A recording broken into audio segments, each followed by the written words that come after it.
एक तरफ wedding season की धूम है तो दूसरी तरफ सोने की कीमतों में बड़ी तेजी देखने को मिल रही है। हालांकि अभी का स्टेटस हम आपको बताएं, सोने में तेज गिरावट नजर आ रही है। विदेशी बाजार में अगर सोने के भाव की बात की जाए, $20 की गिरावट नजर आई है। $1800 के नीचे सोने के भाव पहुंचे हैं। विदेशी बाजार में चांदी में भी 1.25% की गिरावट नजर आई है। ये मौजूदा स्टेटस है सोने के दाम का। सोने चांदी के दामों में तेज हलचल हमने विदेशी बाजार में देखी है, लेकिन दिन भर की हलचल पर भी एक नजर डाल लेते हैं। भारत में आज सोना 54,000 रुपए के स्तर को पार कर गया। शादी का सीजन है, डिमांड बढ़ने, इंटरनेशनल कारणों से सोने के रेट में तेजी देखने को मिली। वहीं चांदी की कीमतों में भी जबरदस्त उछाल आया। नवंबर में सोने में करीब 5% की तेजी देखी गई। कल सोने में करीब 1,000 रुपए की तेजी देखने को मिली। 5 महीनों में ये एक दिन में सबसे बड़ी तेजी थी। एमसीएक्स पर फरवरी वायदा 9 महीने के ऊपरी स्तर के पास पहुंच गया। सोने चांदी में आई इस तेजी की वजह यूएस फेड का रुख नरम पड़ना है। दरअसल यूएस फेड ने संकेत दिए हैं कि आने वाले दिनों में वो ब्याज दरों में बढ़ोतरी की गति को धीमा करेगा।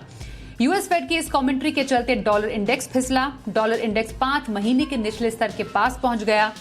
डॉलर और सोना दोनों ही सेफ इन्वेस्टमेंट के तौर पर देखे जाते हैं। ऐसे में जब डॉलर इंडेक्स गिरता है तो सोने में निवेश बढ़ता है। और दिन तक भारी तेजी रहने के बाद अभी सोना चांदी थोड़ा नरम पड़ता दिख रहा है। अब सवाल ये उठता है कि ये जो गिरावट नजर आ रही है, क्या ये आगे भी जारी रहेगी या फिर सोने में तेजी का दौर अभी भी काफी ज्यादा बाकी है। तो चर्चा के लिए हमारे साथ जुड़ गए हैं खास मेहमान, खंडेलवाल ज्वेलर्स के मैनेजिंग डायरेक्टर नितिन खंडेलवाल हमारे साथ हैं।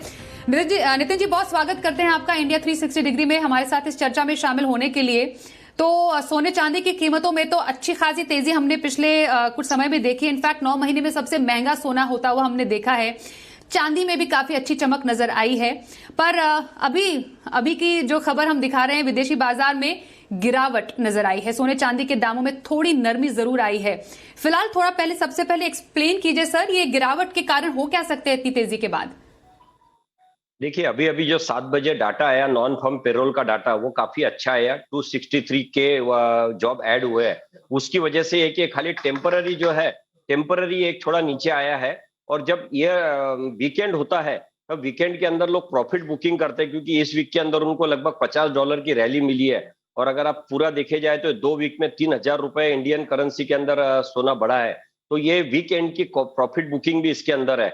और मुझे ऐसा लगता है कि एक जो $10-20 की गिरावट आई है, बाइंग अपॉर्चुनिटी करके इसको यूज करना चाहिए। आने वाले सप्ताह में फिर से गोल्ड जो है वो $1,800 को पार करके और कम से कम $1,835 तक के आने वाले सप्ताह 2 सप्ताह में मैं इसको देख रहा हूँ। ये सिर्फ नॉन फर्म पेरोल डाटा का इफेक्ट है, जिसकी वजह से थोड़ा सा पुल बैक आया है इसमें।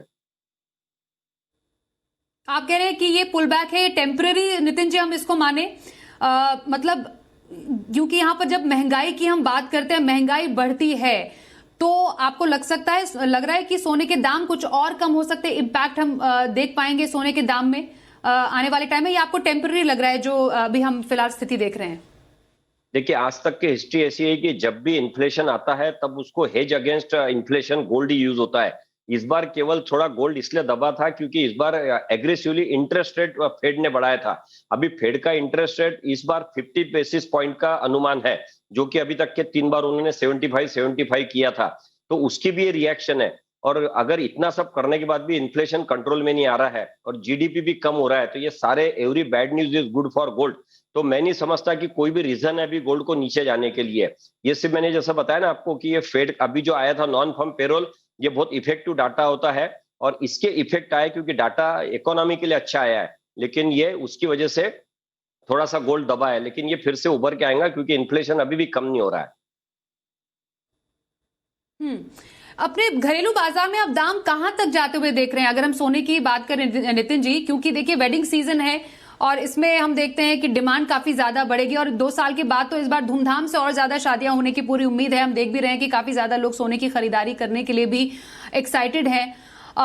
तो दाम की अगर मैं डायरेक्टली बात करूं, दाम जाते हुए कहां पर आप देख रहे हैं आने वाले टाइम में? अब मुझे लगता है कि 54,500 रुपए तक के आने वाले 2 वीक के अंदर सोना देखने मिलेगा, क्योंकि इसमें 3 फैक्टर काम कर रहे हैं। एक तो करेंसी का फैक्टर है, जो आपने देखा है कि आज करेंसी काफी डॉलर इंडेक्स की वजह से 81 और 8150 के बीच में रही है। दूसरा डॉलर 1800 के पार भी गया था। अभी एक तीसरा जो अध्याय इंडिया में जुड़ने जा रहा है वो है कि जो कल और दो दिन में जो आरबीआई ने डिक्लेयर किया है, जो इंडियन डिजिटल करेंसी, इसके बारे में लोगों में काफी संभ्रम है और लोग ये समझ रहे हैं कि आने वाले भविष्य में चाहे करेंसी एक प्रकार से डिमोनेटाइज होने वाली है या करेंसी यूज करने पे पाबंदी आएंगी, उसकी भी काफी लोगों में चर्चा और घबराहट है। और जब भी कोई बैड न्यूज आती है या लोग घबराहट होते हैं तो वो सोने की तरफ भागते हैं, सेफ हेवन इसको समझते हैं।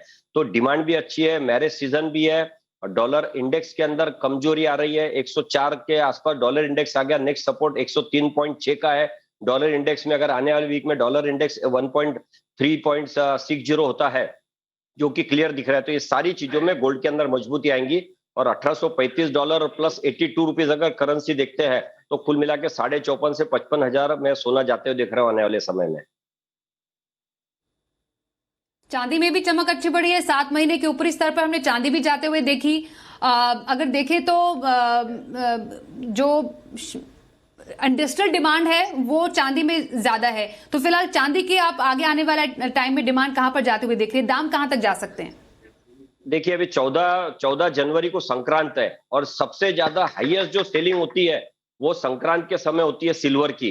तो सिल्वर की डिमांड बहुत अच्छी है। इंपोर्ट भी मैंने पीछे बताया था कि आज 8,000 टन के आसपास में इंपोर्ट हो चुका है। तो अभी अगर आप साल पूरा भी नहीं हो, अगर आप देखेंगे तो पिछले साल से 50% इंपोर्ट ज्यादा हुआ है सिल्वर। और एक तरफ आप अगर देखेंगे तो इसका सोलर का भी बहुत बड़े प्रमाण के अंदर इसमें डिमांड चल रही है। तो इंडस्ट्रियल डिमांड भी अच्छी है और उसके बाद में घरेलू डिमांड भी अच्छी है, यूटेंसिल्स की डिमांड अच्छी है, इन्वेस्टमेंट डिमांड अच्छी है। ये सारे फैक्टर को देखते हुए आने वाले समय में मुझे लगता है कि अगर आप इस साल की बात करें तो $25 तक के सिल्वर जा सकती है। आज भी $23 को सिल्वर छू चुकी है, ऑलरेडी उसके पार भी जा चुकी है। तो आने वाले समय में डिमांड को देखते हुए मैं समझ रहा हूं कि आने वाले वीक में $23 से $24 तक के सिल्वर हो जाएंगे। इंडियन करेंसी में अगर बात करें तो 68,000 तक के सिल्वर जाने का अनुमान है। निवेशकों के लिए क्या राय रहेगी आपकी नितिन जी, कि क्या करें अभी गोल्ड में, क्या स्ट्रैटेजी वो रख सकते हैं लॉन्ग टर्म के लिए? अपनी बाइंग को स्प्लिट करें और जब भी ऐसा कोई डीप मिलता है तो उसमें बाइंग करें।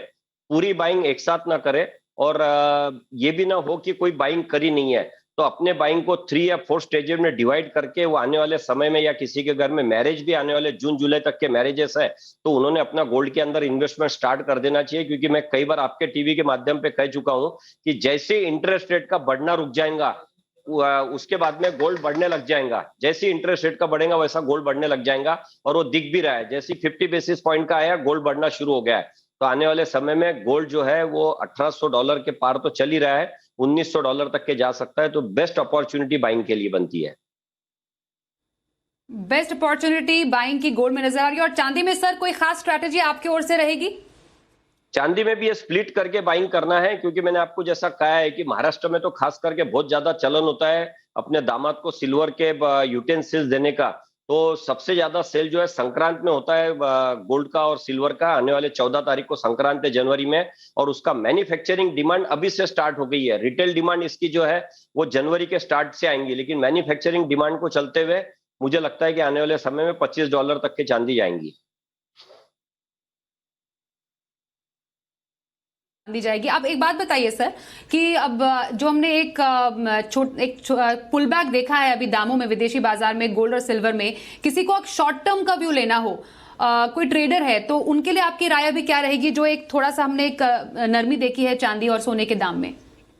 बस ये नरमी का यूज वो आज के बाइंग के अंदर कर ले। जिन लोगों ने बाइंग की थी उन्होंने प्रॉफिट बुकिंग की है, उसकी वजह से दाम नीचे आए। और जैसा कि मैंने आपको कहा है कि तीनों डाटा जो है पॉजिटिव आए हैं, लेकिन इसका इफेक्ट एक कुछ घंटों के लिए रहता है। उसके बाद में डिमांड और सप्लाई के रेशियो ही सबसे इंपॉर्टेंट होते हैं, और उस रेशियो को देखते हुए अपनी बाइंग को स्प्लिट करें। जो मैं बार बार कहते आया हूं, उसको स्प्लिट करके बाइंग कर ले और स्ट्रेटेजिक बाइंग करें अपनी। और उसकी वजह से आने वाले त्योहार के अंदर और अपने यहाँ पे जो मांगलिक कार्यक्रम है उसकी बाइंग उन्होंने स्टार्ट कर देना चाहिए अभी से।